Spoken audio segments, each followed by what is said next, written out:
Hello, dear students. Welcome back to my channel Commerce with Prerna. So, I am back with some another interesting topic and session. Okay.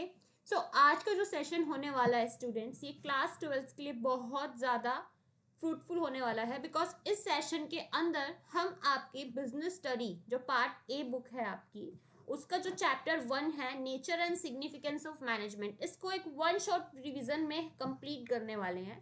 जितना time आपको लगेगा इस chapter को revise करने में उससे कम time में हम इसको रिवाइज कर देंगे. And I am pretty sure कि आप जब इस सेशन के बाद सेल्फ स्टडी करेंगे तो आपको मैक्सिमम 20 मिनट्स लगेंगे आपको उस चैप्टर को फ्लैशबैक करने में. ओके, चलिए स्टार्ट करते हैं बिना किसी टाइम वेस्ट के.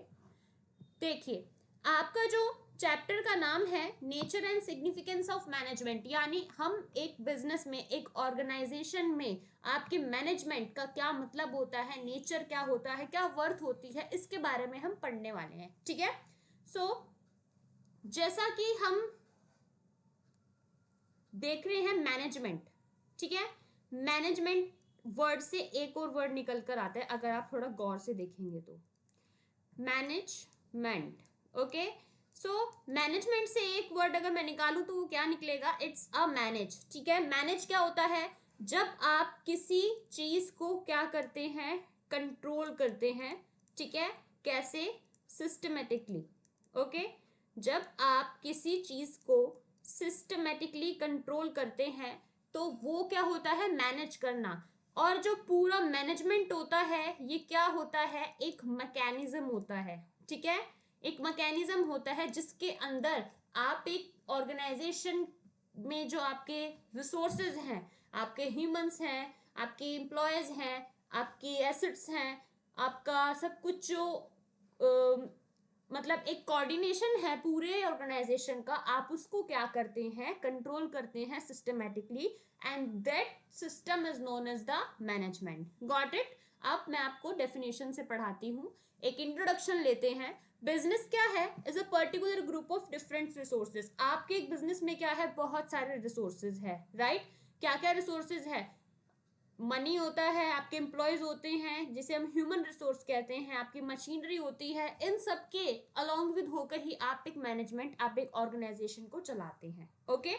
सो अभी क्या कह रहा है कि सबसे इंपॉर्टेंट रिसोर्स क्या होता है आपकी किसी भी बिजनेस का? It's a human resource. ठीक है. ह्यूमन रिसोर्स क्या होता है? आपके एम्प्लॉयज.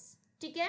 आपके वर्कर्स, वो ही आपका ह्यूमन रिसोर्स होता है. विदाउट ह्यूमन रिसोर्स आप कोई भी काम इंप्लीमेंट नहीं कर सकते. ठीक है. सिर्फ प्लान कर सकते हो बट उसको इंप्लीमेंट करना, उसको उस तह तक पहुंचाने का काम कौन करता है? ह्यूमन रिसोर्स करते हैं. तो मैनेजमेंट का मतलब क्या होता है कि आप कैसे अपने बिजनेस को ऑर्गेनाइज कर रहे हैं, अपनी बिजनेस एक्टिविटीज को, अपने बिजनेस के रिसोर्सेज को ऑर्गेनाइज कर रहे हैं सिस्टमैटिकली. कैसे अपने ऑपरेशंस को आप कंट्रोल कर रहे हैं इस तरीके से कि आपकी भी ज़रूरतें पूरी हो जाएं और आपके एम्प्लॉयज़ की भी ज़रूरतें पूरी हो जाएं. एम्प्लॉयज़ की ज़रूरतें पूरी करने का क्या मतलब है? क्योंकि जब तक आप एम्प्लॉयज़ को सेटिस्फाई नहीं करेंगे तो आप ऑर्गेनाइजेशन को अच्छी तरीके से नहीं चला पाएंगे, ना ही तो आपके एम्प्लॉयज़ काम कर सकेंगे. ठीक है. तो इसलिए आपको सब चीज़ों को क्यों ऑर्गेनाइज करना है? थ्रू द मैनेजमेंट, ताकि आपके और आपके एम्प्लॉयज़ दोनों के जो ऑब्जेक्टिव्स है वो फुलफिल हो सके. आगे कहता है जो प्राइमरी गोल होता है मैनेजमेंट का वो क्या होता है? एक ऐसा एनवायरनमेंट क्रिएट करना जो आपके एम्प्लॉय को काम करने के लिए इंकरेज करे, अपनी रिस्पॉन्सिबिलिटीज को बहुत इफेक्टिवली फुलफिल करने के लिए इंकरेज करे और एफिशिएंटली फुलफिल करने के लिए इंकरेज करे. ठीक है. अब एम्प्लॉयज को अगर अच्छा माहौल नहीं मिलेगा, अच्छा एनवायरनमेंट नहीं मिलेगा, ठीक है, सारी चीजें ऐसी मतलब कुछ सिस्टमेटिक नहीं होगा, सब कुछ डिसअरेंज होगा, आगे पीछे होगा, जब जिसका मन करा, जब जैसे मन करा वैसे होगा, तो आपके एम्प्लॉयज को एक बेटर एनवायरनमेंट नहीं मिल पाएगा. और अगर आप अच्छा एनवायरनमेंट देंगे तो आपके एम्प्लॉयज क्या है? काम करने के लिए इंकरेज होंगे. और वो कैसे हो सकता है? मैनेजमेंट के थ्रू. मैनेजमेंट क्या है? एक बहुत ही क्या है? एक इंपॉर्टेंट फंक्शन है आपके बिजनेस का, जो क्या देखता है कि आपके एम्प्लॉयज कैसे काम कर रहे हैं, उनको गाइड करने का काम करना होता है, एक कॉमन कॉल पर, ठीक है, और उनके आउटकम लेने का काम होता है। देखिए मैंने आपको जैसे बताया कि मैनेजमेंट का मतलब हम अपनी नॉर्मल लाइफ में भी क्या देखें, हमें चीजों को मैनेज करना है, ठीक है। तो घर में तो हमारी कुछ अलग चीजें हैं जिसको हम मैनेज करते हैं, लेकिन अगर हम किसी ऑर्गेनाइजेशन और बिजनेस की बात करते हैं, वहां पर क्या चीजें आप मैनेज करेंगे, वहां के ऑपरेशंस, वहां के ह्यूमन रिसोर्सेस, ओके, वहां के जो रूल्स हैं, पॉलिसीज हैं, वहां के ऑपरेशंस हैं, एक्टिविटीज हैं, इन सब चीज को क्या करेंगे, आप मैनेज करेंगे। तो management is all about to control all the operation of organisation systematically, ठीक है। ये होता है मैनेजमेंट का इंट्रोडक्शन। अब देखिए बात करते हैं meaning of management. Okay, introduction से आई होप आपको क्लियर हो गया है what is the crux about management. अब स्ट्रेट फॉरवर्ड मीनिंग पढ़ते हैं। मैनेजमेंट क्या होता है, process of getting things done with the aim of achieving goals. ये जो मैनेजमेंट की जो ये लाइन है ना, ये सबसे सोबर लाइन है, ठीक है। इसको हम ऐसे भी बोलते हैं, management is a process of getting things done from the others, ठीक है। किसी से काम करवाने की कला को, किसी को अब हमारे काम करने के लिए उत्साहित करने का जो एक मैकेनिज्म होता है, एक तरीका होता है, वो क्या होता है, मैनेजमेंट ही होता है, ठीक है। हम एक बिजनेस में काम करते हैं, मान लीजिए यहाँ पे एग्जांपल लेते हैं कि आपका एक बिजनेस है, आपका एक बिजनेस है, ओके, और आप उस बिजनेस के क्या हैं, मैनेजर हैं, ओके। अब आपके अंडर क्या कर रहे हैं, कुछ लोग काम कर रहे हैं, ए बी सी डी, और आपका बिजनेस आपने अभी भी स्टार्ट किया और आपने कुछ लोगों को अपने एज ए एम्प्लॉयज काम करने के लिए रिक्रूट करा है, ओके। अब सिर्फ ऑफिस में लोगों को रिक्रूट करने तक का तो मतलब नहीं होता है ना, कि अब वो आपके काम कितनी अच्छी तरीके से करेंगे, कितनी ऑनेस्टली करेंगे, क्या परफॉर्मेंस देंगे, वो चीज भी तो मैटर करती है ना, राइट।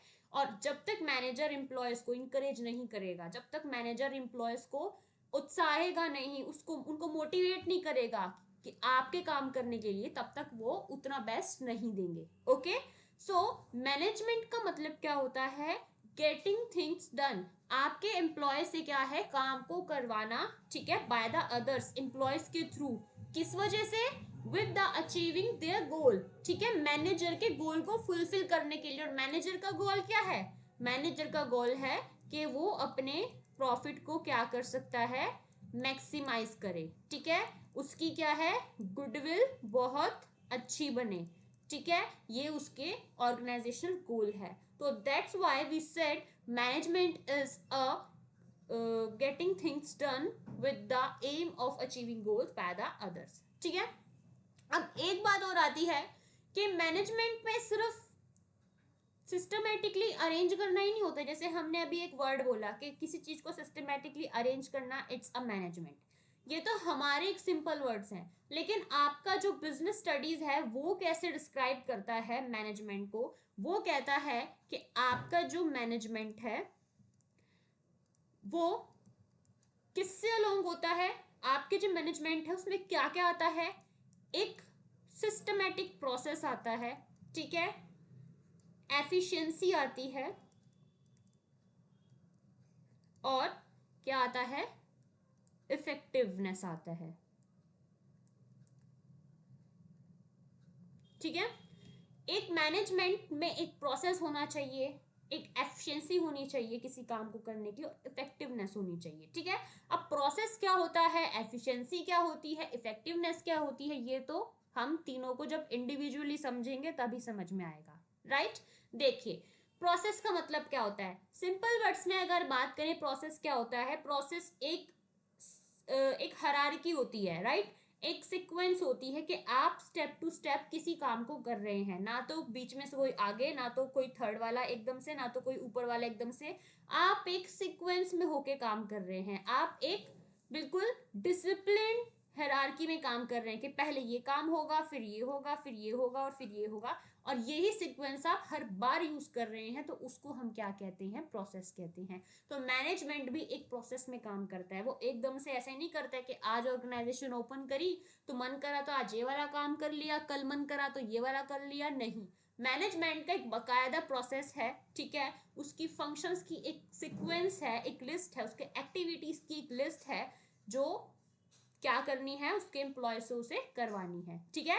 तो इसलिए हम कहते हैं मैनेजमेंट इंक्लूड्स प्रोसेस, तो प्राइमरी फंक्शन और activities that management perform to get things done. अब बात आती है एफिशिएंटली क्या होती है। यू नो एफिशिएंट का मतलब क्या होता है? एफिशिएंट का मतलब ये होता है कि आप बहुत मतलब एज पॉसिबल एक बढ़िया से बढ़िया लिमिट तक आप किसी काम को करें, ठीक है। एफिशिएंट मतलब कि आप बिल्कुल पूर्ण है उस काम को करने के, आप बिल्कुल सफिशिएंटली उस काम को कर रहे हैं। जो काम जिस हद तक अच्छा होना चाहिए आप उस काम को उसी हद तक अच्छा कर रहे हैं, उसको हम कहते हैं एफिशिएंट, ठीक है।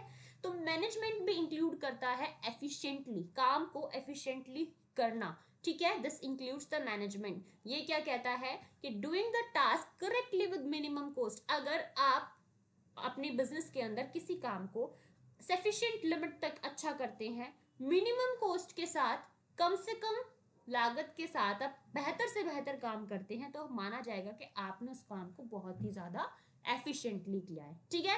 अब बात आती है इफेक्टिवली। इफेक्टिव का मतलब क्या होता है? इफेक्टिव का मतलब होता है कि बिल्कुल सटीक तरीके से काम को करना, कि जिस पॉइंट पे आपको काम करना था उसी पॉइंट पे आपने काम कराया है, ना तो उससे पीछे ना तो उससे आगे, ठीक है। अब मैनेजमेंट इफेक्टिवली की बात कैसे कहता है? ये कहता है कि doing the right task and result finishing the given task, कि किसी काम को बिल्कुल राइट टास्क के साथ करना, पूरे एंड रिजल्ट्स के साथ करना, और उसको आपको जो टास्क दिया गया है उस टास्क पर ही उस काम को फिनिश करना बिल्कुल सटीक तरीके से, उसको हम इफेक्टिवली कहते हैं। तो मैनेजमेंट इन तीनों को इंक्लूड करता है, ठीक है। अब यहाँ पे आपसे 2 मार्क्स में या 1 मार्क्स में आपसे एक डिफरेंस पूछ लिया जाता है कि एफिशिएंटली एंड इफेक्टिवली में डिफरेंस क्या होता है, ठीक है। तो देखिए एफिशिएंटली का मैंने आपको मतलब बताया कि बिल्कुल सफिशिएंट लिमिट तक आप जितना काम को अच्छा कर सकते हैं, इट्स एफिशिएंसी। एंड बिल्कुल सटीक पॉइंट पर आप किसी काम को पूरी फिनिश एंड रिजल्ट तक कर सकते हैं, इट्स इफेक्टिवली, ठीक है। तो एफिशिएंसी का मतलब क्या होता है कि आप अच्छे से अच्छे रिसोर्सेज को यूज कर रहे हैं, मीन्स या रिसोर्सेज को बिल्कुल अच्छे तरीके से यूज कर रहे हैं, जितनी अच्छे तरीके से उनको इस्तेमाल किया जा सकता है, ठीक है। एंड इफेक्टिवनेस का मतलब क्या होता है कि आप उन रिसोर्सेज को एफिशिएंटली यूज कर कर बिल्कुल बिल्कुल वही एंड रिजल्ट्स को अचीव कर रहे हैं जो आपको करने चाहिए, उसको हम कहेंगे इफेक्टिवनेस, ठीक है। एफिशिएंसी का दूसरा डिफरेंस क्या होता है? यूज और waste as a few resources as possible. ज्यादा से ज्यादा आपको रिसोर्सेज को यूज करना है और आपके वेस्ट को बहुत ही कम लेके आना है, कम से कम वेस्ट लेकर आना है। और इफेक्टिवनेस का मतलब क्या होता है कि इस तरीके से यूज करना है रिसोर्सेज को कि आप अपने डिजायर्ड गोल्स को अचीव कर लें, ठीक है। तो अब ये कहता है कि एफिशिएंटली और इफेक्टिवली दोनों का यूज करके हम मैनेजमेंट में सक्सेस कैसे पा सकते हैं? जब आप लो रिसोर्सेज को यूज करेंगे हाई एफिशिएंसी के साथ, ठीक है, कम से कम रिसोर्स को ज्यादा से ज्यादा तरीके से आप उसको ज्यादा से ज्यादा अच्छे तरीके से आप उसको यूज करेंगे, that will known as the efficiency, ठीक है। एंड हाई गोल जब आप अचीव करेंगे कम से कम कॉस्ट के साथ, that is known as the highly effectiveness, okay.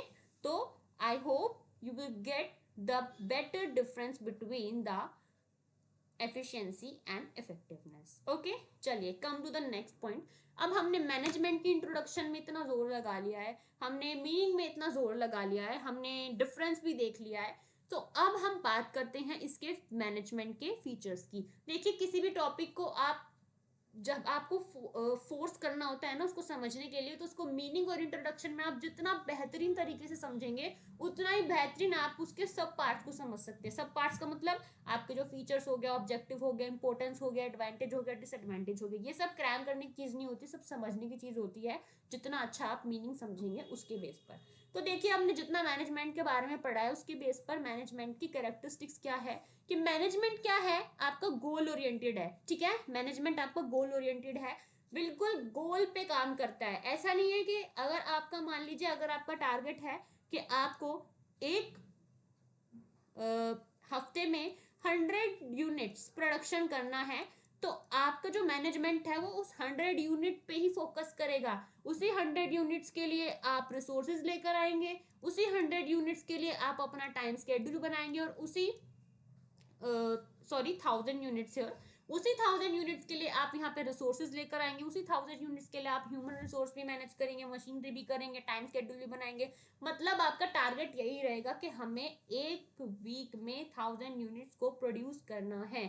इससे ना तो आप 100 यूनिट के बारे में सोचेंगे, ना तो आप 10,000 यूनिट्स के बारे में सोचेंगे, सिर्फ आप 1000 यूनिट के बारे में सोचेंगे।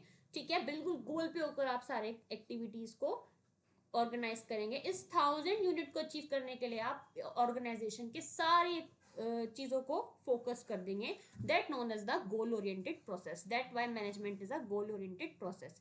नेक्स्ट कहता है ऑल परवेसिव। ऑल परवेसिव का मतलब होता है यूनिवर्सल। यूनिवर्सल का मतलब जो चीज आपके हर जगह लागू होती है, सर्वव्यापी, मतलब हर जगह लागू होती है। ठीक है, तो आपका जो मैनेजमेंट है वो सिर्फ आपके बिजनेस ऑर्गेनाइजेशन में ही काम नहीं आता है, आपकी खुद की लाइफ में भी काम आता है, बिल्कुल अलग अलग तरीके से। जहां वो चीज डिमांड कर रही है उसके अकॉर्डिंग आप एक मैनेजमेंट को परफॉर्म करते हैं। अपने घर में आप मैनेजमेंट अपनी चीजों का करते हैं, अपने लाइफस्टाइल का करते हैं, अपने रूटीन का करते हैं, अपनी डेली एक्टिविटीज का करते हैं। ऑर्गेनाइजेशन में आप अलग चीजों का मैनेजमेंट करते हैं। वहीं पर अगर हम लाइब्रेरी के अंदर देखिए मैनेजमेंट, तो आप क्या करेंगे, हम बुक को कैसे मैनेजमेंट करते हैं। तो मैनेजमेंट क्या है, हर जगह आप चीजों को मैनेजमेंट के साथ ही प्लान कर रहे हैं। विदाउट मैनेजमेंट आपकी लाइफ क्या हो जाएगी, बिल्कुल मेसी हो जाएगी। ठीक है, तो that's why management is a universal. आगे कहता है management it is a multi dimensional. Okay, multi dimensional का मतलब क्या होता है कि ये सिर्फ एक सिंगल टास्क पर फोकस नहीं करता है। Not focus only single task. ठीक है, सिर्फ सिंगल टास्क और सिंगल थिंग्स पर ही आपका मैनेजमेंट फोकस नहीं करता है। देखिए, आप एक ऑर्गेनाइजेशन में काम कर रहे हैं तो आप सिर्फ यही नहीं देखेंगे कि मेरा प्रोडक्शन अच्छा होना चाहिए, आपको साथ साथ ये भी देखना पड़ेगा कि आपके एम्प्लॉयज खुश हैं कि नहीं है। आपको साथ साथ ये भी देखना पड़ेगा कि सोसाइटी के लिए आप कुछ फायदा कर पा रहे हैं कि नहीं कर पा रहे हैं। आपको तीनों चीजों पे ध्यान देना होगा। तो मल्टी डायमेंशनल से मतलब क्या है कि आपका जो मैनेजमेंट है वो किस किस चीज पे फोकस करता है। ठीक है, आपके ऑर्गेनाइजेशन गोल्स पे भी फोकस करता है। ठीक है, सोसाइटी पे भी फोकस करता है और एम्प्लॉयज पे भी फोकस करता है। तीनों को साथ लेकर ही चलना क्या होता है, मैनेजमेंट का मल्टी डायमेंशनल होना होता है।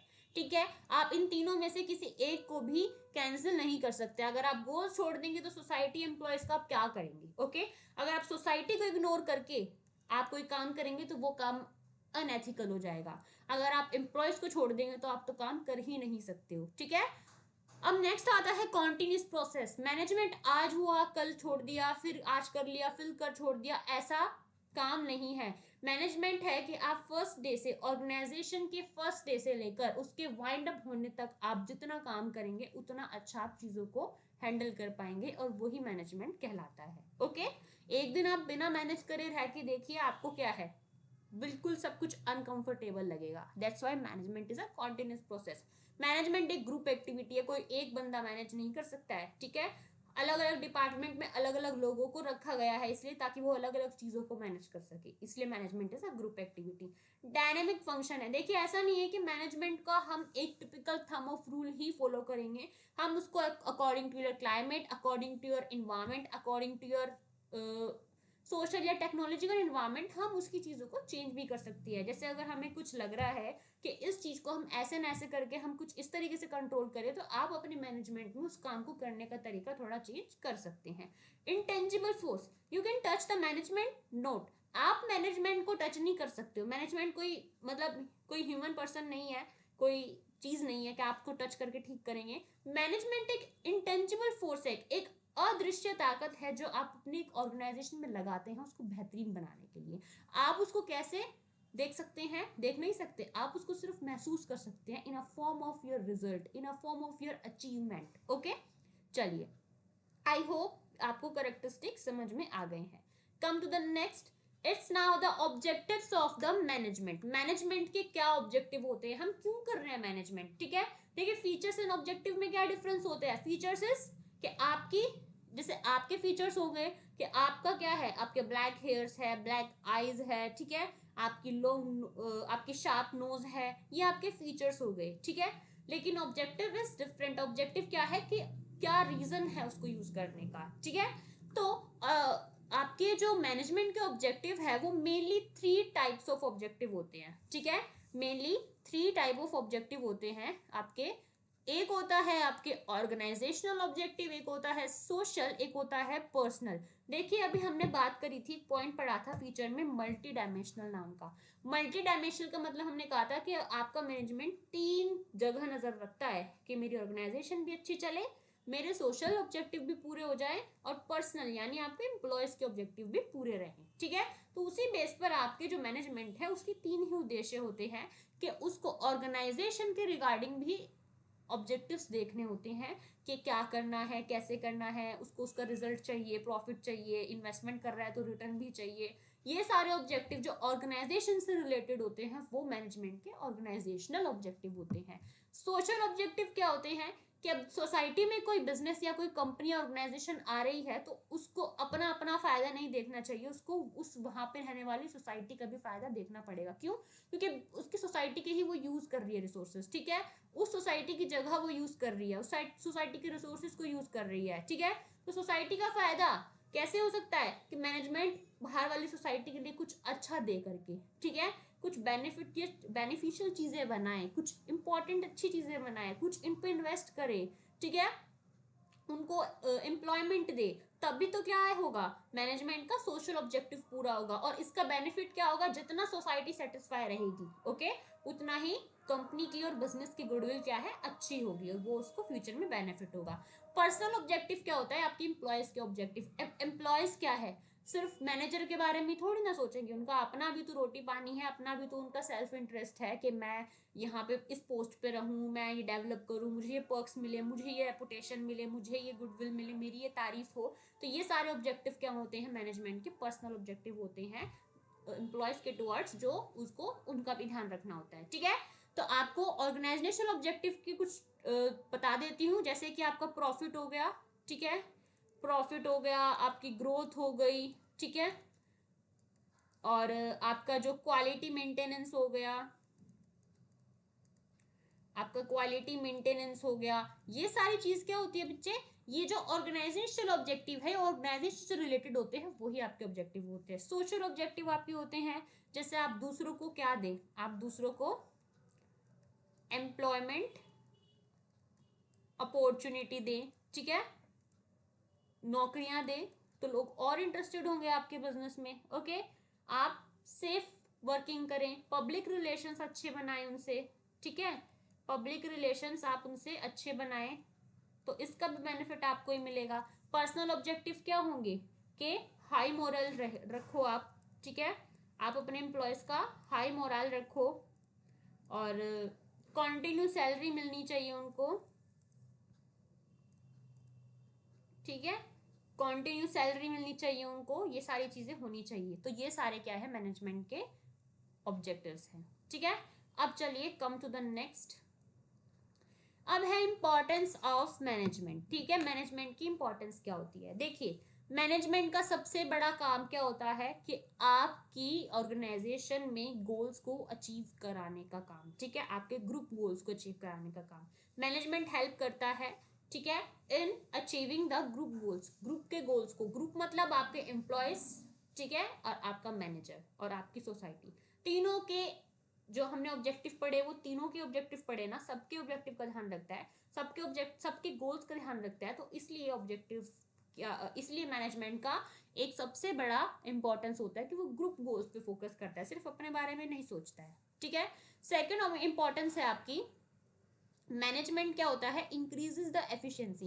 देखिए हमने मैनेजमेंट की डेफिनेशन में ही पढ़ा था कि मैनेजमेंट क्या करता है कि एम्प्लॉयज को इस तरीके से इंकरेज करता है कि वो आपकी परफॉर्मेंस को बेहतरीन कर दे, ठीक है, इस तरीके से इनकरेज करता है। तो मतलब उनकी एफिशिएंसी को बढ़ाता है, उनको गाइड करता है, डायरेक्ट करता है अच्छे से, ठीक है।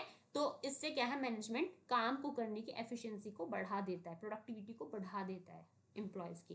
फिर डायनेमिक ऑर्गेनाइजेशन, यहाँ पे क्या है कि मैनेजमेंट से हम क्या क्या कर सकते हैं, मैनेजमेंट की हेल्प से हम एक डायनेमिक ऑर्गेनाइजेशन को प्लान कर सकते हैं। हम ये नहीं है कि आज हमने कुछ बना दिया पॉलिसी, अगली बार हमने कुछ बना दिया पॉलिसी, हम according to need and according to support हम क्या कर सकते हैं, आपकी जो मैनेजमेंट है उसकी ऑपरेशंस में हम थोड़ा बहुत चेंज कर सकते हैं, ठीक है, बदल सकते हैं। Helps in the achieving personal objective, ये तो हमने पढ़ा था, पर्सनल ऑब्जेक्टिव को अचीव करने में हेल्प करता है, ये सेम हो गया यहाँ पर। और helps in development of society, society को पूरा करने में हेल्प करता है, सोसाइटी की डेवलपमेंट को पूरा करने में हेल्प करता है। कैसे डेवलप करता है, अभी हमने डिस्कस किया था कि उनको अपॉर्चुनिटीज देता है एम्प्लॉयमेंट की, उनको सोशल पब्लिक रिलेशन उनके साथ बनाता है, ठीक है, उनको बदले में अच्छी क्वालिटी के गुड्स देता है। तो ये क्या है, सोसाइटी को डेवलप करना है। और कभी कभी कोई कंपनी या बिजनेस होते हैं वो क्या करते हैं, इन्वेस्ट कर देते हैं सोसाइटी के लिए, पार्क्स वगैरह बना देते हैं, स्कूल्स वगैरह बना देते हैं, ठीक है। तो ये भी क्या हो गया, सोसाइटी को डेवलप करना हो गया। तो ये सारे ऑब्जेक्टिव्स इंपॉर्टेंस थी। अब now come to the next important topic of management, it's a nature of management, ठीक है।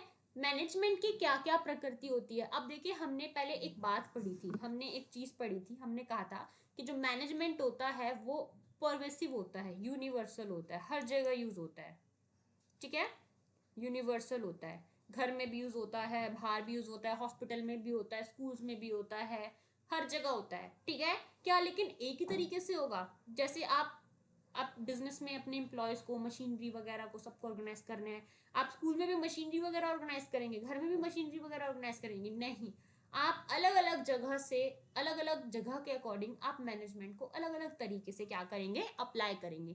तो इसी वजह से जो मैनेजमेंट का नेचर है वो अलग अलग जगह पे बदल जाता है। तो मैनेजमेंट का जो नेचर है वो टिपिकली 3 कैटेगरी में कैटेगराइज किया जाता है। First, management is an art, second management is N, यहाँ पे साइंस होगा, management is a science,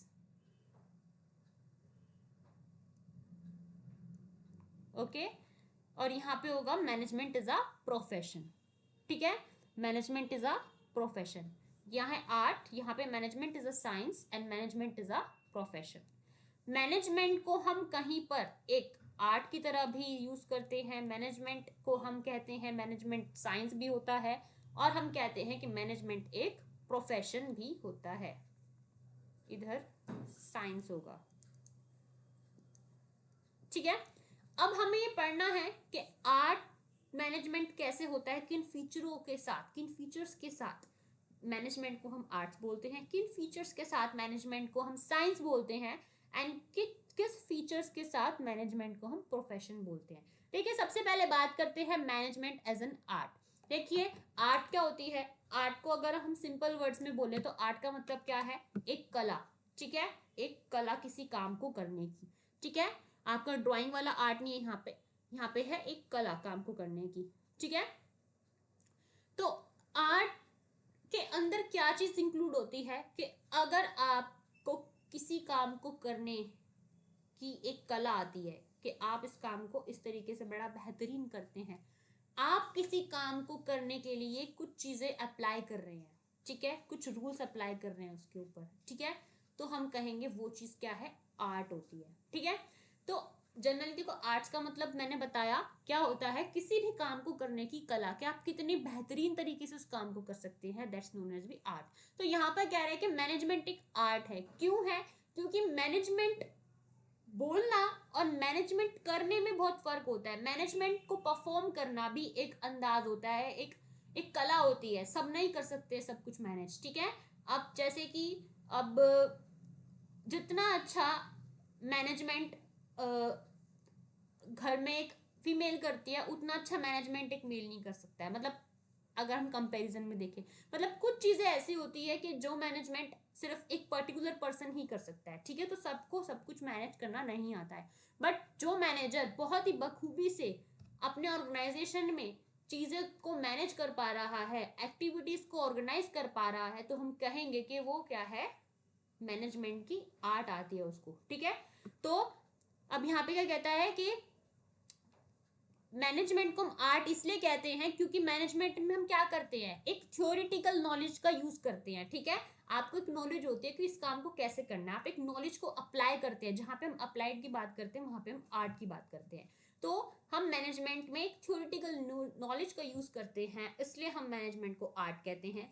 management का मतलब क्या होता है उसके अंदर हम कुछ चीजों की एप्लीकेशन अप्लाई करते हैं, हम कुछ प्रोसेस को, कुछ मैकेनिज्म को अप्लाई करते हैं हम मैनेजमेंट करने के लिए, इसलिए हम मैनेजमेंट को आर्ट कहते हैं। मैनेजमेंट में हम बहुत सारी चीजों में क्या है, बहुत क्रिएटिवली हम चीजों को ऑर्गेनाइज करते हैं, प्रैक्टिस करते हैं बार बार, क्योंकि हम कॉन्टिन्यूसली मैनेज कर रहे हैं तो हमें प्रैक्टिस हो जाती है। तो इसलिए हम मैनेजमेंट को एज एन आर्ट के साथ कंपेयर करते हैं। मैनेजमेंट के अंदर हम थ्योरीज भी अप्लाई करते हैं, ठीक है, इसलिए हम मैनेजमेंट को आर्ट कहते हैं, ठीक है। तो ये एक रीजन है, एक फीचर्स है जो आपको पता होने चाहिए कि मैनेजमेंट को आर्ट क्यों कहते हैं, क्योंकि इसमें थ्योरेटिकल नॉलेज का यूज होता है, क्योंकि इसको हम पर्सनलाइज्ड एप्लीकेशन में यूज करते हैं, क्योंकि इसकी हम प्रैक्टिस एंड क्रिएटिविटी के साथ परफॉर्म करते हैं, क्योंकि एक अप्लाइड थ्योरी है, ठीक है, management, that is why management is an art, ठीक है। अब management is an science, science से आपका क्या फर्स्ट थॉट आता है? साइंस क्या है? एक टिपिकल सिस्टमेटिक बॉडी जिसको आप चेंज नहीं कर सकते हो, जो आज भी ऐसी है, कल भी ऐसी थी और परसों भी ऐसे ही रहेगी, जो इस जगह भी ऐसी ही यूज होएगी, जो आने वाली जगह भी यूज होएगी, हर जगह साइंस एक ही तरीके से एक ही रूल के साथ यूज होएगी, ठीक है। तो मैनेजमेंट में भी क्या है, कुछ ऐसा ही है, आप उसको हर जगह यूज कर रहे हैं यूनिवर्सली, राइट, हमने जैसे पढ़ा था। और दूसरा, मैनेजमेंट क्या है, एक सिस्टमेटिक बॉडी ऑफ नॉलेज है, सब कुछ प्री प्लान है कि आपको पहले ये करना है, फिर ये करना है, फिर ये करना है, ऐसा साइंस में भी होता है। तो इसी फीचर्स के बेस पे हम कहते हैं मैनेजमेंट एज अ साइंस। कैसे? मैनेजमेंट एक सिस्टमेटिक बॉडी ऑफ नॉलेज है, that why we call management as a science. Principles के बेस्ड होते हैं एक्सपेरिमेंट में, आप मन धड़ंग तो कुछ नहीं करते हैं मैनेजमेंट में, कोई आप पॉलिसी या रूल बना रहे हैं वो मन धड़ंग नहीं बनाते हैं कि आज हमारा मन कर गया तो ये काम करेंगे, आपने कुछ एक्सपेरिमेंट लिया होगा, कुछ रिजल्ट्स देखे होंगे उसको रिलेटेड, इसलिए आपने कहा कि प्रिंसिपल बेस्ड एक्सपेरिमेंटेशन आप मैनेजमेंट में कर रहे हैं। यूनिवर्सल वैलिडिटी, जैसे मैंने आपको कहा कि मैनेजमेंट में क्या होता है कि हर जगह यूज होता है, ठीक है, जैसे साइंस का रूल्स जो होते हैं वो हर जगह यूज होते हैं, ऐसे मैनेजमेंट के रूल्स भी हर जगह यूज होते हैं। मैनेजमेंट को प्रोफेशन क्यों कहते हैं? अब देखिए, प्रोफेशन के नाम से आपके माइंड में फर्स्ट थॉट क्या होता है? एक किसी काम को करने का एक स्पेशल पर्सन, कि ये पर्सन इस काम को ही कर सकता है, या फिर ये काम यही पर्सन कर सकता है। जैसे जो काम एक डॉक्टर के होते हैं वो काम एक लॉयर नहीं कर सकता, जो काम एक लॉयर के होते हैं वो काम एक कुक नहीं कर सकता, राइट। तो प्रोफेशन का मतलब क्या होता है कि मैनेजमेंट देखिए कर भी कोई भी किसी को भी हम अलाउ कर सकते हैं कि यस यू कैन मैनेज, ठीक है, कोई भी पर्सन बिजनेस कर सकता है, ऐसे कोई सिस्टमेटिक नॉलेज या फिर स्किल्स नहीं चाहिए, बट लेकिन हर पर्सन मैनेज कर लेगा उस चीजों को बहुत परफेक्टली, ऐसा हम नहीं कह सकते। तो मैनेजमेंट को हम प्रोफेशन इसलिए कहते हैं क्योंकि इसमें एक well defined body of knowledge चाहिए जो कि हर किसी को नहीं होती है। इसमें एक रिस्ट्रिक्टेड एंट्री है, ऐसा नहीं है कि आज कुछ हो गया मैनेजमेंट में, आज हमने ये वाली मैनेजमेंट बना दी, कल हमने बंद करके ये वाली मैनेजमेंट बना दी। एक रिस्ट्रिक्टेड बॉडी है जो मन धड़म तरीके से एंट्री या एग्जिट नहीं कर सकता। प्रोफेशनल एसोसिएशन है प्रॉपर, आप अभी लेवल ऑफ मैनेजमेंट में पढ़ेंगे कि मैनेजमेंट क्या है, एक प्रॉपर लेवल में बटी हुई है, ठीक है, एक स्ट्रक्चर पार्ट में या बॉडी में बटी हुई है। ऐसा नहीं है कि ऊपर वाला पर्सन सीधा नीचे वाला काम करेगा या नीचे वाला जो सुपीरियर है वो मैनेजमेंट में घुस के पॉलिसीज बनाएगा, नहीं, सबका काम बटा हुआ है, सबकी एक्टिविटीज, ऑपरेशंस, अथॉरिटी, रिस्पॉन्सिबिलिटी सब डिवाइड है। तो इसलिए हम मैनेजमेंट को एक प्रोफेशन भी कहते हैं। Ethical code of conduct, management में क्या है, बहुत सारे रूल्स हैं।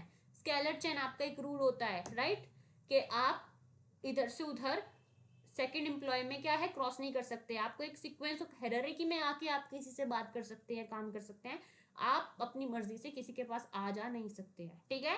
तो सर्विस मोटिव, मैनेजमेंट क्या है, एक सर्विस मोटिव, एक श्रद्धा है कि हम सोसाइटी के लिए कुछ करना चाहते हैं, एम्प्लॉयज के लिए कुछ करना चाहते हैं, ठीक है, बिजनेस के लिए कुछ करना चाहते हैं, तो एक सर्विस मोटिव से आप किसी काम को कर रहे हैं, तो यही सर्विस मोटिव आप प्रोफेशन में भी रखते हैं, जैसे आप डॉक्टर का होता है, टीचर का होता है। तो इसलिए हम प्रोफेशन को मैनेजमेंट के साथ कंपेयर कर रहे हैं, किस लिए? क्योंकि मैनेजमेंट एक वेल बॉडी ऑफ नॉलेज है, रिस्ट्रिक्टेड एंट्री है, प्रोफेशनल एसोसिएशन है, एथिकल कोड ऑफ कंडक्ट और सर्विस मोटिव है, ठीक है। तो आई होप आपको नेचर ऑफ मैनेजमेंट बहुत अच्छी से क्लियर हो चुका है, ठीक है। Management is an art, profession and science, ये सारी चीजें आपको पता लग चुकी है।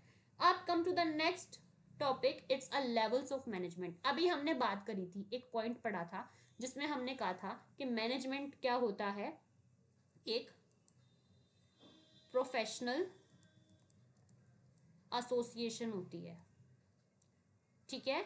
मैनेजमेंट क्या होता है, एक प्रोफेशनल एसोसिएशन होती है। प्रोफेशनल एसोसिएशन मतलब मैंने आपको कहा था कि आपका जो मैनेजमेंट है वो एक स्पेसिफाइड लेवल्स की ड्यूटीज में, रिस्पॉन्सिबिलिटीज में, अथॉरिटीज में, सब में बटा हुआ है।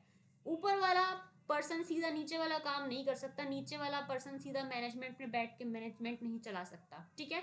सबकी जो मैनेजमेंट में जो पर्सन्स है उनकी लिमिट्स, उनकी अथॉरिटी की लिमिट्स, उनकी रिस्पॉन्सिबिलिटी की लिमिट्स, उनकी काम की लिमिट्स, सब कुछ बटी हुई है। सब कुछ ऑलरेडी प्री प्लान तरीके से डिवाइड है और एक भी लेवल दूसरे लेवल को क्या है, छेड़ नहीं सकता, ठीक है, बेवजह। सब अपने अपने काम अपने अपने डिपार्टमेंट में है, ठीक है। तो दो लेवल्स ऑफ मैनेजमेंट का मतलब क्या होता है कि डिवीजन, बाइफिकेशन ऑफ योर मैनेजमेंट, ठीक है, इनटू डिफरेंट लेवल्स, ठीक है, एंड अकॉर्डिंगली उन डिफरेंट लेवल की अथॉरिटी, रिस्पॉन्सिबिलिटी और वर्क, ऑपरेशन, एक्टिविटी सब कुछ बटा हुआ होता है। तो आपका जो लेवल ऑफ मैनेजमेंट है वो 3 लेवल्स में बटा हुआ है। सबसे ऊपर देखो आपका आता है टॉप लेवल ऑफ मैनेजमेंट, ठीक है। सबसे ऊपर क्या आता है आपका, टॉप लेवल ऑफ मैनेजमेंट, ठीक है। आपका फिर मिडल में आता है मिडल लेवल ऑफ मैनेजमेंट, ठीक है, middle level of management. And नीचे जो आता है इसको हम लो लेवल भी कहते हैं, ठीक है, इसको हम ऑपरेशनल लेवल भी कहते हैं,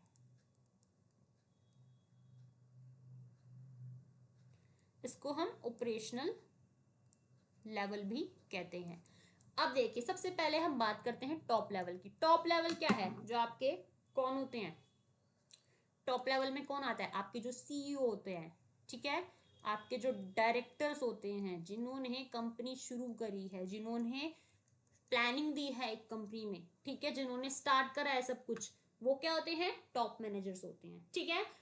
उन्हीं के प्लान के अकॉर्डिंग ही आपकी पूरी जो कंपनी या बिजनेस है या ऑर्गेनाइजेशन है वो खड़ी हुई है, टिकी हुई है, ठीक है।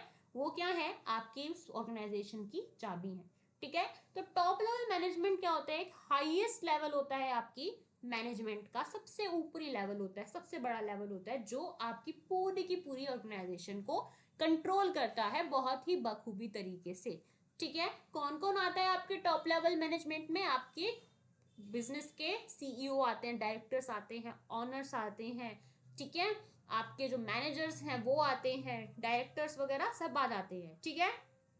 सबसे पहले हमने बात करी कौन कौन आता है, सीईओ, डायरेक्टर्स, मैनेजर्स वगैरह, ठीक है।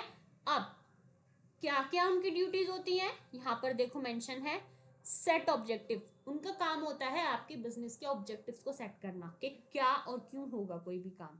स्कैन इन्वायरमेंट, उनका काम होता है आपके इन्वायरमेंट को देखना कि हमारा एक्सटर्नल इन्वायरमेंट कैसा है ऑर्गेनाइजेशन का, इंटरनल कैसा है और कैसे उसमें चेंजेस लेकर आने हैं, ठीक है। जो बड़े बड़े प्लान्स होते हैं ना वो सब किसके हाथ में होते हैं, टॉप लेवल ऑफ मैनेजमेंट के। प्लान एंड मेकिंग डिसीजन, ये भी किसके हाथ में होता है, टॉप लेवल ऑफ मैनेजमेंट के, ठीक है। ये सब हम कहेंगे एक टॉप लेवल ऑफ मैनेजमेंट की ड्यूटीज हो गई, रिस्पॉन्सिबिलिटीज हो गई, या कुछ भी हम कह सकते हैं। अब आता है उसके नीचे मिडिल लेवल ऑफ मैनेजमेंट। देखिए मिडिल लेवल ऑफ मैनेजमेंट आपका वो लेवल होता है जो आपकी टॉप लेवल ऑफ मैनेजमेंट की प्लानिंग को इंप्लीमेंट करते हैं। दो काम होते हैं, मिडिल लेवल क्या, तो बिचौलिया होता है, बीच वाला पर्सन, उसका काम होता है ऊपर वालों को भी ध्यान देना, उसका काम होता है नीचे वालों को भी ध्यान देना, ठीक है।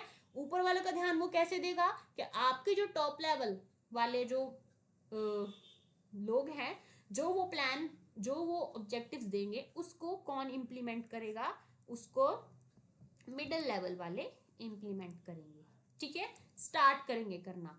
और मिडिल लेवल वाले किससे करवाएंगे, लोअर लेवल वालों से, ठीक है। उसको वर्किंग में कौन लेकर आएगा, ठीक है, उसको वर्किंग में कौन लेकर आएगा, आपके लोअर लेवल वाले लोग, ठीक है। समझ में आया, टॉप लेवल वाले प्लान दे रहे हैं, मिडिल वाले उस प्लान को इंप्लीमेंट कर रहे हैं, और लोअर लेवल वाले क्या कर रहे हैं, उसको वर्किंग में लेकर आ रहे हैं, स्टार्ट कर रहे हैं, उसका रिजल्ट दे रहे हैं, ठीक है।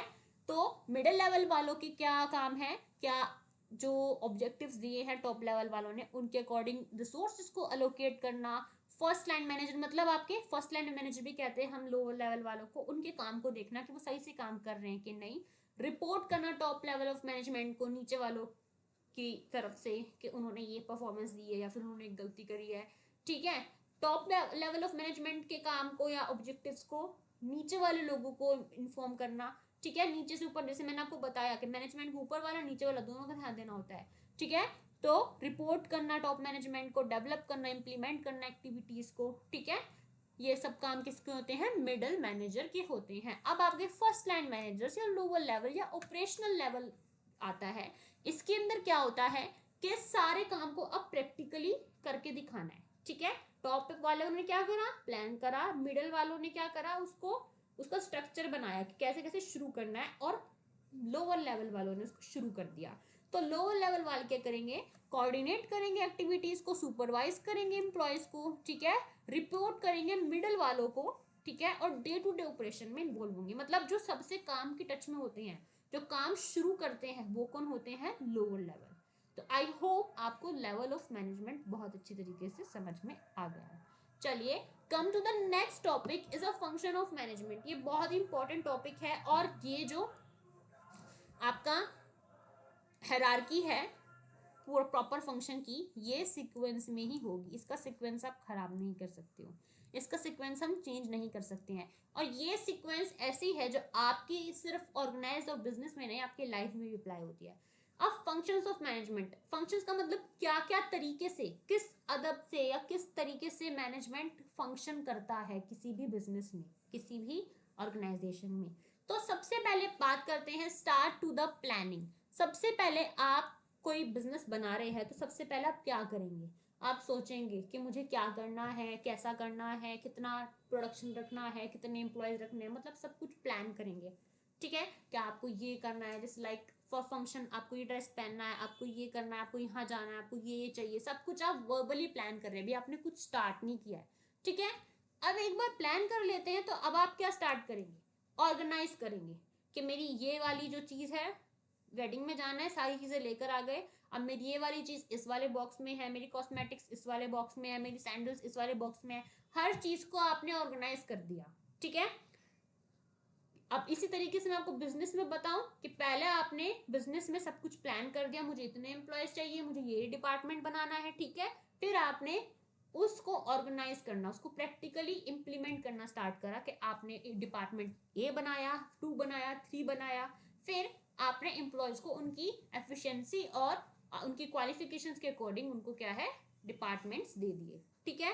फिर स्टाफिंग, स्टाफिंग में आप क्या करेंगे, अब वो जो डिपार्टमेंट है वो खाली थोड़ी ना रहेंगे, उनके अकॉर्डिंग उन डिपार्टमेंट में जो वर्थफुल काम करेगा, जो एम्प्लॉय उसके वर्थ ही होंगे, आप उन एम्प्लॉयज को क्या करेंगे, रिक्रूट करेंगे, सेलेक्ट करेंगे, फिर उनको भरेंगे, स्टाफ करेंगे, ठीक है, स्टाफ बनाएंगे उस डिपार्टमेंट का, ठीक है।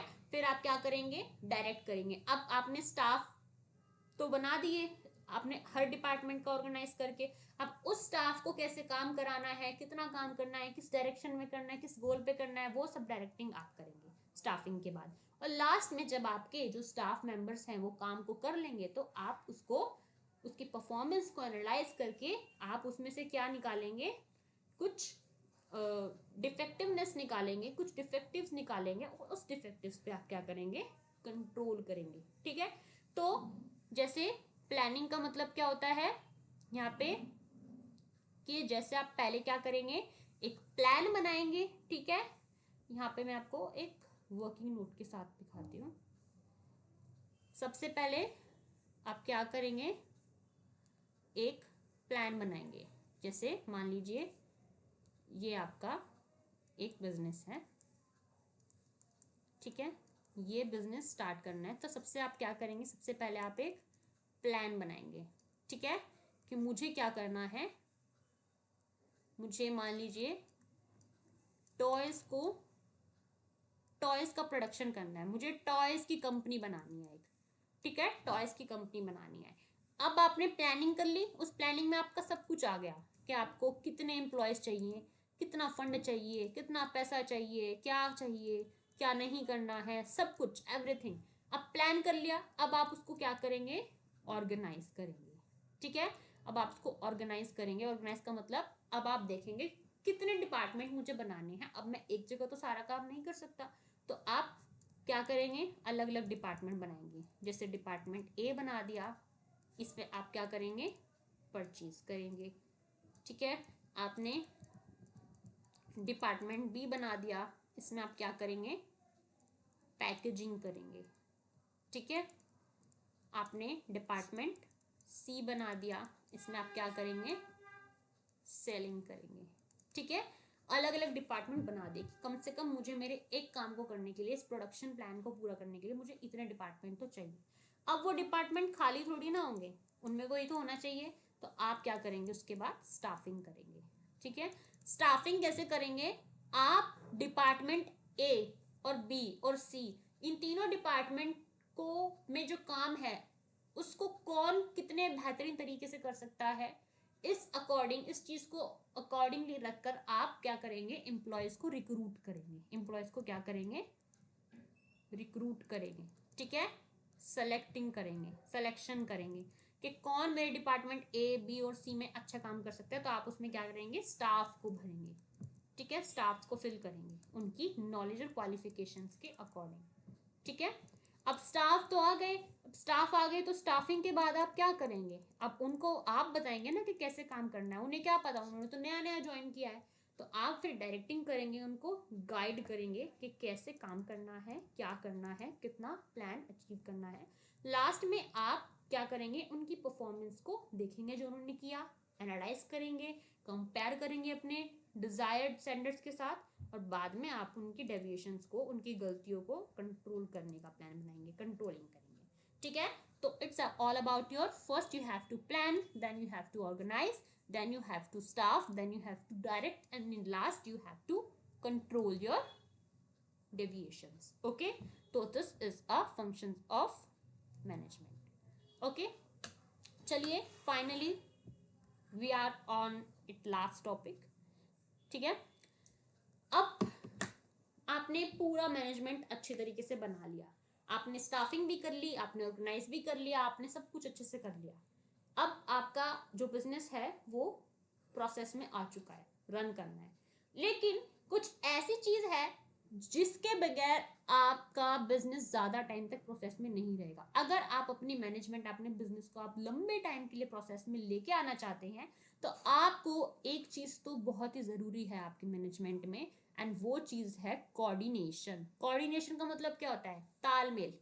ठीक है, ए है, बी है, सी है, डी है, ये चारों के चारों क्या है, आपकी कंपनी या बिजनेस के लिए काम कर रहे हैं। ठीक है, अब ए के अपने तेवर है कि नहीं मुझे तो ये पसंद है, बी के कुछ और है, सी के कुछ और हैं, डी के कुछ और हैं, तो ये आपस में साथ में काम कर ही नहीं सकते आपकी कंपनी के लिए। ओके, आपको क्या करना होगा, ए बी सी डी, इन चारों डिपार्टमेंट्स और इन सभी एम्प्लॉयज को एक कोऑर्डिनेशन में लेके आना होगा, इनकी तालमेल बिठानी होगी कि हाँ भाई, अगर ए कहे कि चल डी मैं तेरे साथ काम करूंगा, बी कहे सी मैं तेरे साथ काम करूंगा, और चारों मिलकर अगर एक अच्छे तालमेल में, फाइन ट्यूनिंग के साथ काम करेंगे, तो उसको हम क्या कहते हैं, कोऑर्डिनेशन कहते हैं। और तभी आप एक बिजनेस और एक ऑर्गेनाइजेशन का गोल अचीव कर पाएंगे। तो ये कोऑर्डिनेशन बहुत ही जरूरी है, इसको हम एसेंस ऑफ मैनेजमेंट भी कहते हैं। Coordination is just not important in organisation only, it's also important in your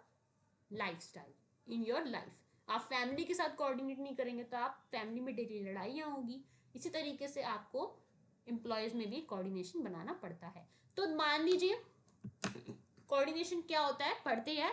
coordination एक ऐसा फंक्शन है मैनेजमेंट का जो क्या इंश्योर करता है, डिफरेंट डिपार्टमेंट्स, डिफरेंट ग्रुप क्या है, एक सिंक में रहे, एक तालमेल में रहे। ठीक है, खुश रहे एक दूसरे के साथ, साथ में मिलकर काम करें, एक टीम बनाकर। ठीक है, there is a unity of action among the employees. ये क्या है, कोऑर्डिनेशन का मतलब कि एम्प्लॉयज के एक्शंस में यूनिटी लेकर आना, कि जो भी काम कर रहे हो साथ में काम करो मिलकर, उनके ग्रुप में यूनिटी लेकर आना, उनके डिपार्टमेंट में यूनिटी लेकर आना। ठीक है, it's also being harmony in carrying out of the different task. अब डिफरेंट टास्क, मान लीजिए कोई बहुत बड़ा टास्क है, बहुत मुश्किल काम है। ठीक है, ए को एक बहुत बड़ी रिस्पॉन्सिबिलिटी दे दी, और बी और सी और डी अपने अपने तेवर में है, तो ए अकेला कैसे करेगा। अगर वही रिस्पॉन्सिबिलिटी सब मिलकर कर लें तो वो कितनी अच्छी तरीके से परफॉर्म होंगी। तो इसलिए कोऑर्डिनेशन क्या है, एक हार्मनी लेकर आता है आपके डिफरेंट एम्प्लॉयज में किसी भी काम को करने की, और उससे एक्टिविटीज को बहुत बखूबी से आप अचीव कर सकते हैं। ठीक है, कोऑर्डिनेशन बहुत ही इंपॉर्टेंट है किसी भी ग्रुप के लिए, ग्रुप इफेक्ट्स के लिए। देखिए, एक बंदा उस काम को करे और सारे मिलकर उस काम को करे, दोनों के परफॉर्मेंस में क्या है, बहुत ही डिफरेंस होता है। व्हेन इंडिविजुअल इज वर्किंग, जब एक बंदा काम करेगा, एक पर्सन काम करेगा, ठीक है, कोई कोऑर्डिनेशन होगा ही नहीं। ठीक है, therefore we can say that कि कोऑर्डिनेशन फंक्शन क्या है, एक अरेंजमेंट है आपके एफर्ट्स की। ए के अपने अरेंजमेंट, बी के अपने, सी के अपने, डी के अपने, तो एक यूनिटी, एक टीम के साथ आप क्या करेंगे, काम को करेंगे कॉमन गोल के लिए। जब मान लीजिए 4 लोग एक ही काम को करने के लिए पूरी ताकत लगाए, तो वो काम कितनी अच्छी तरीके से और कितनी जल्दी होगा, राइट। तो ऑर्गेनाइजेशन के अंदर सारे डिपार्टमेंट्स को क्या करना होता है, ऑपरेट करना होता है कोहेसिव, मतलब टीम। ठीक है, एक साथ काम करना होता है परफॉर्मेंस को ऑप्टिमाइज करने के लिए। तो I hope you understand about the coordination. ठीक है, अब आपको मीनिंग समझ में आ गया। अब इसके कैरेक्टरिस्टिक्स क्या क्या है। कोऑर्डिनेशन का मतलब क्या है कि आपकी ग्रुप के एफर्ट्स को ये क्या कर रहा है, इंटीग्रेट कर रहा है, जोड़ रहा है। 4 लोगों की मेहनत को ये एक साथ जोड़कर काम कर रहा है। ठीक है, ये कोशिश कर रहा है कि 4 लोग या 4 से ज्यादा लोग क्या है, अलग अलग लोग इकट्ठे मिलकर एक मेहनत के साथ एकजुट होकर किसी काम को करें। ठीक है, ensure the unity of actions. Coordination क्या फोकस करता है कि सभी लोग यूनिटी में होकर काम करें, एकता में होकर काम करें। ठीक है, कॉन्टिन्यूस प्रोसेस है कोऑर्डिनेशन। देखिए, ऐसा नहीं है कि आज हो गया, कल फिर लड़ाई, फिर परसों हो गया, फिर तरसों फिर लड़ाई, नहीं। कोऑर्डिनेशन मैनेजमेंट को या मैनेजर को स्टार्टिंग से ही बनाना पड़ता है, जब तक उसको अपने रिजल्ट्स को अचीव नहीं हो जाते हैं। इसके अपने फायदे भी हैं कि अच्छे कोऑर्डिनेशन से अच्छे रिलेशंस भी बनते हैं एम्प्लॉयज में, और एम्प्लॉयज साथ में जितना खुश होंगे उतना ही अच्छा वर्किंग इन्वायरमेंट, और जितना अच्छा वर्किंग इन्वायरमेंट होगा उतने ही अच्छे आपको रिजल्ट्स मिलेंगे। ऑल परवेसिव, अब वही बात है, कोऑर्डिनेशन आपके सिर्फ बिजनेस में नहीं होता है, आपकी फैमिली में भी होता है, आपके फ्रेंड्स के बीच में भी होता है। ठीक है, आपको शरारत करनी है तब भी आप एक टीम की तरह काम करते हैं, आपको अच्छा काम करना है तब भी आप एक टीम की तरह काम करते हैं, तभी तो उस चीज के रिजल्ट्स आते हैं, है ना।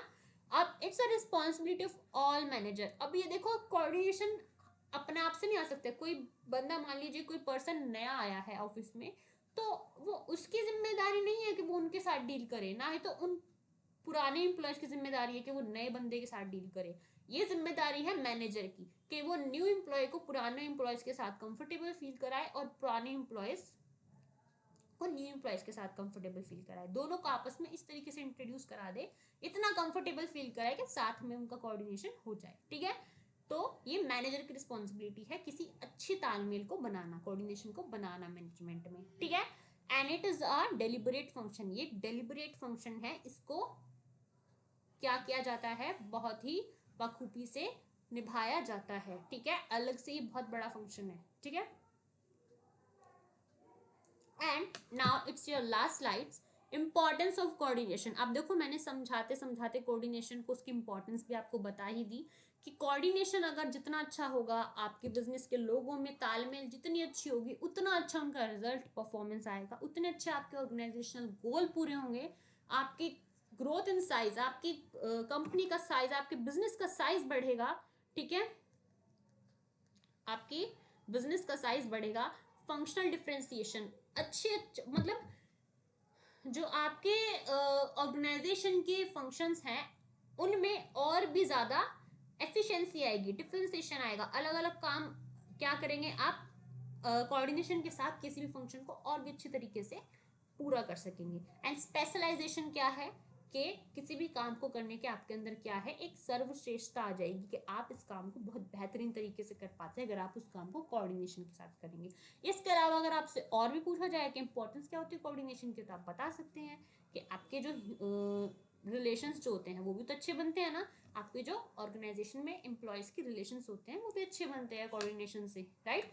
आपकी डिस्प्यूट्स कम होते हैं, लड़ाइयाँ कम होती हैं ऑर्गेनाइजेशन में। तो ये सारी चीज़ें आपकी कोऑर्डिनेशन की थी। तो ये सारी टॉपिक्स आपका कंप्लीट हो चुके हैं।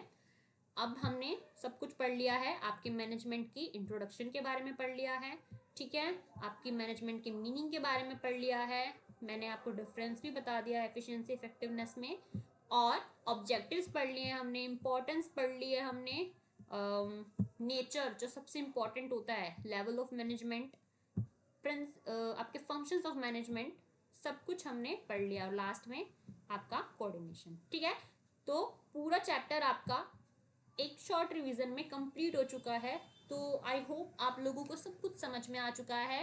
कोई भी ऐसा टॉपिक जो आपको नहीं समझ में आया तो आप कमेंट सेक्शन में मुझे बताएंगे, मैं उसका वीडियो आपको दोबारा बनाकर दूंगी। ठीक है, सो आई होप ये सेशन बहुत वर्थफुल था आपके लिए, बहुत फ्रूटफुल था, इसको दोबारा देखना। ठीक है, सो